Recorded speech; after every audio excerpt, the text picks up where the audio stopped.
दिल्ली में G20 सम्मेलन का आज पहला दिन है। G20 सम्मेलन के पहले सत्र की थीम वन अर्थ है। सम्मेलन में वैश्विक मुद्दों पर विस्तार से चर्चा। G20 सम्मेलन में प्रधानमंत्री नरेंद्र मोदी ने संबोधित भी किया।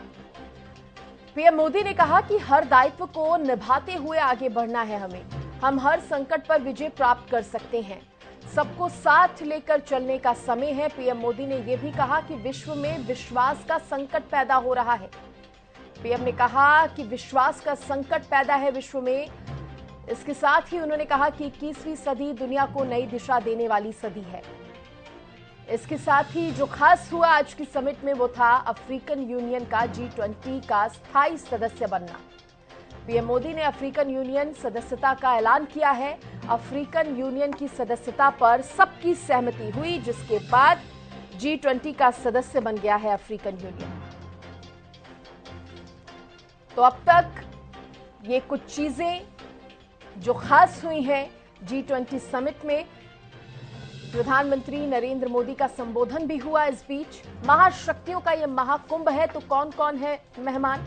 अमेरिका के राष्ट्रपति हैं, ब्रिटेन के प्रधानमंत्री हैं, जापान के प्रधानमंत्री, तो इटली के भी प्रधानमंत्री जॉर्जिया पहुंची हैं। इसके साथ ही कोमोरोस के राष्ट्रपति और अर्जेंटीना के राष्ट्रपति भी विदेशी मेहमानों की लिस्ट में शुमार हैं। बांग्लादेश की प्रधानमंत्री शेख हसीना, तो ओमान के प्रधानमंत्री भी हैं भारत के विदेशी मेहमान। दक्षिण अफ्रीका के राष्ट्रपति और रूस के विदेश मंत्री पहुंचे हैं। संयुक्त राष्ट्र महासचिव एंटोनियो भी पहुंचे हैं, तो वहीं ऑस्ट्रेलिया प्रधानमंत्री एंथनी भी इस समिट का हिस्सा हैं। मिस्र के राष्ट्रपति और दक्षिण कोरिया के राष्ट्रपति समिट का हिस्सा हैं, सदस्य हैं। तो ये है महाशक्तियों का महाकुंभ।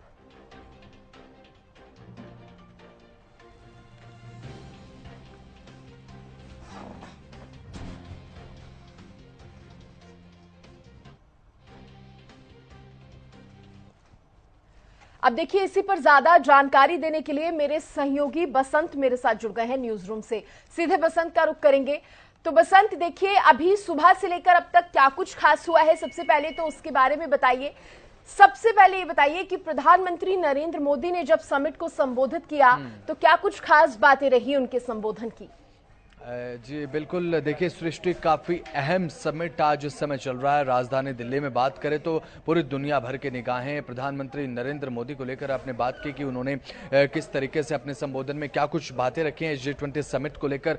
देखिए सृष्टि, सबसे पहले शुरुआत प्रधानमंत्री नरेंद्र मोदी ने मोरक्को के प्रति अपनी संवेदनाएं व्यक्त करने को की। ऐसे में हम भी अपनी संवेदनाएं व्यक्त करते हैं क्योंकि वहां पर बहुत तेज भूकंप आया, 6.8 तीव्रता रही, वहां पर कई लोगों की जान भी चली गई। उसके बाद जो है G20 समिट को संबोधित जो है जब किया गया प्रधानमंत्री नरेंद्र मोदी की तरफ से, तो तमाम जो अंतर्राष्ट्रीय मुद्दे हैं, अंतर्राष्ट्रीय पटल पर जो पूरे विश्व को प्रभावित करते हैं, वैश्विक अर्थव्यवस्था उसमें एक मुद्दा है। और क्या कहते हैं, और साथ ही उसके साथ अगर बात करें तो वैश्विक अर्थव्यवस्था सबसे बड़ा मुद्दा जिसे लेकर G20 जो है वो काम कर रहा है। G20 का अहम हिस्सा, और साथ ही भ्रष्टाचार पर किस तरीके से रोक लगाई जाए, आतंकवाद के खिलाफ किस तरह से एकजुट होना है, ये तमाम वो मुद्दे G20 में आज चर्चा का विषय होंगे सृष्टि, जो कि पूरे अंतर्राष्ट्रीय पटल पर पूरे विश्व को प्रभावित करते हैं। और इन सभी देशों का जो देश इसमें शामिल हुए, सभी का प्रयास है कि एकजुट होकर किस तरीके से आने वाली इन चुनौतियों के साथ एक साथ आगे बढ़े, इन चुनौतियों का सामना करते हुए इनको खत्म किया जाए। और पूरे विश्व की दिशा आज राजधानी दिल्ली से तय हो रही है। वसुधैव कुटुंबकम इसकी पूरी थीम रखी गई सृष्टि, और आपको बता दें कि सभी देशों की तरफ से बेहद स्वागत भी किया गया इस थीम का, और सभी इसके समर्थन में हैं। ये जो थीम रखी गई है भारत की तरफ से। और उसके बाद आज पहले सत्र की शुरुआत हुई। की बात हो रही है। इसके साथ ही बसंत, पीएम मोदी ने जो कहा कि विश्व में विश्वास का संकट पैदा हो गया है, उन्होंने एक बात पर जोर दिया कि सबको साथ लेकर चलने की अब जरूरत आ गई है। बिल्कुल सही कहा सृष्टि, आपने ये बात पीएम की तरफ से कही गई थी कि विश्व में इस समय विश्वास का संकट है। किन्हीं चुनिंदा मुद्दों को लेकर हम बात करें, वैश्विक अर्थव्यवस्था की एक बहुत बड़ा मुद्दा अंतर्राष्ट्रीय पटल पर पूरे विश्व को प्रभावित करता है सृष्टि, और साथ ही जलवायु परिवर्तन को किस तरीके से हैंडल करना है, ये तमाम वो मुद्दे हैं जिन पर सभी देशों की अलग अलग राय है सृष्टि, और सभी को विश्वास में लेकर आगे बढ़ना होगा, सभी को कॉन्फिडेंस में लेकर आगे बढ़ना होगा, अपनी राय जो है सभी को एक करनी होगी। इसलिए प्रधानमंत्री नरेंद्र मोदी ने कहा कि विश्वास का कहीं ना कहीं अभाव दिखाई देता है अंतर्राष्ट्रीय तौर पर बात करें तो। जब सभी देश एकजुट होकर आगे बढ़ेंगे, जब भी भविष्य की जो चुनौतियां हैं उससे पार पा पाएंगे। जी सृष्टि। और एक बड़ी चीज बसंत जिस पर सबकी नजरें रही कि भारत की पहल पर जो अफ्रीकन यूनियन है वो G20 का मेंबर बन गया है, ये बहुत बड़ी बात भारत के लिए भी है। बिल्कुल सही कहा सृष्टि आपने। अफ्रीकन यूनियन का स्वागत आज भारतीय प्रधानमंत्री नरेंद्र मोदी की तरफ से किया गया। एक बहुत बड़ी घोषणा भी की गई, अब नया मेंबर अफ्रीकन यूनियन बना है। उसके बाद अब जो अफ्रीकी द्वीप समूह है उसके काफी देश जो है इसका हिस्सा बन जाएंगे। प्रधानमंत्री नरेंद्र मोदी का संबोधन हमने सुना सृष्टि, ये कहा कि जो G20 का कुनबा है उसे बढ़ाने की जरूरत है, क्योंकि पूरा विश्व अगर एक साथ आ जाएगा तो वैश्विक समस्याएं जो हैं उनको सुलझाने में काफी मदद मिलेगी। इसलिए अफ्रीकन यूनियन अब इसका हिस्सा बन चुका है सृष्टि, कुनबा बढ़ा है। और आगे भी प्रधानमंत्री नरेंद्र मोदी की तरफ से यह बात कही, आगे भी और प्रयास किया जाएगा कि G20 के कुनबे को लगातार बढ़ाया जाए, ताकि विश्व के ज्यादा से ज्यादा देश जो हैं वो G20 का हिस्सा बने। और जितनी वैश्विक समस्याएं हैं जिन्हें लेकर पूरे विश्व को भविष्य में दिक्कतों का सामना करना पड़ सकता है, उन पर सभी एकजुट होकर आगे बढ़े, माफ कीजिएगा, और साथ ही एकजुट होकर जो समस्या का समाधान है वो निकालने का प्रयास भी किया जाएगा। बिल्कुल बिल्कुल, तमाम अहम मुद्दों की जानकारी आपने दी जो आगे भी उठाए जाएंगे और जो उठाए गए अब तक समिट में। इसके साथ ही बसंत, अगर आगे के प्रोग्राम की जानकारी आप दे, अब आगे क्या कुछ रहने वाला है? देखिए सृष्टि, अभी फिलहाल यहाँ पर रोक रही हूँ क्योंकि सबसे बड़ी बात यह है, सबसे खास बात आज रात की ये रहने वाली है, जो डिनर पार्टी राष्ट्रपति की तरफ से दी जाएगी। देखिए व्यंजन तो होंगे उसमें खूब खास और अलग, लेकिन जो डिनर सेट उसके लिए रखा गया है वो भी अपने आप में एक आकर्षण का केंद्र रहने वाला है।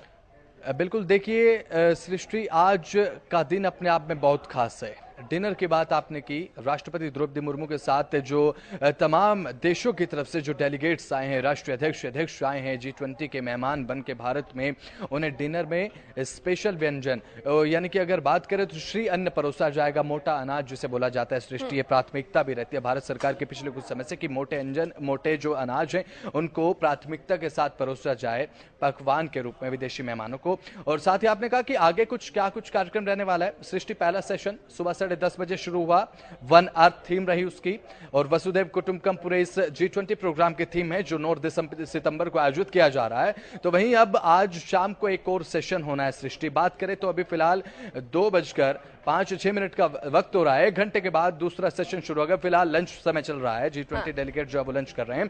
3 बजे सेशन शुरू होगा वन फैमिली को लेकर सृष्टि, वसुधैव कुटुंबकम को लेकर हम बात कर रहे हैं। सबसे प्राथमिकता के आधार पर इसे जो है वो तवज्जो दी जा रही है सृष्टि। इसका कारण यह है क्योंकि देखिए एक परिवार की तरह पूरे विश्व को लाने का प्रयास G20 के माध्यम से किया गया है कि एक माला में सभी को एक परिवार के रूप में पिरोया जा सके, ताकि जो सभी देश हैं विश्व के एकजुट होकर जितनी भी वैश्विक समस्याएं हैं, चाहे भ्रष्टाचार को लेकर हो सृष्टि या फिर साइबर सिक्योरिटीज को लेकर बात की आज प्रधानमंत्री नरेंद्र मोदी ने, आतंकवाद को लेकर बात की है, और साथ ही जलवायु परिवर्तन एक बहुत बड़ी समस्या आज के समय में विश्व के सामने मुंह बाए खड़ी है। इन तमाम समस्याओं से तभी जूझा जा सकता है सृष्टि जब पूरा परिवार जो है एक परिवार के रूप में, यानी कि पूरा जो विश्व है एक परिवार के रूप में सामने आए और एक दूसरे के साथ कंधा मिलाकर खड़ा हो, और ये एक संदेश जो है कि हम एक हैं, चाहे कोई भी समस्या हो, वैश्विक स्तर पर पूरी दुनिया एक होकर उनका सामना करेगी। बिल्कुल, तभी तो वन अर्थ, वन फैमिली और वन फ्यूचर का मैसेज जो है देने की कहीं ना कहीं इसमें कोशिश की गई है। बहुत शुक्रिया करूंगी मैं बसंत आपका जुड़ने के लिए, तमाम जानकारी देने के लिए शुक्रिया। तो देखिए भारत का समर्थ है, वन फैमिली वन अर्थ है, और इसी के चलते ये जो समिट है उसकी ये थीम रखी गई है, और कहीं ना कहीं सबका सहयोग मिलता हुआ नजर आ रहा है इस समिट को। G20 सम्मेलन जो कि दिल्ली में आयोजित है, भारत मंडपम में समिट हो रही है, और कहीं ना कहीं दुनिया भर की निगाहें हैं इस G20 सम्मेलन पर। और जब पीएम मोदी ने G20 समिट को संबोधित किया, पूरी दुनिया ने उनके संबोधन को सुना, जो महत्वपूर्ण बातें उनकी तरफ से कही गई।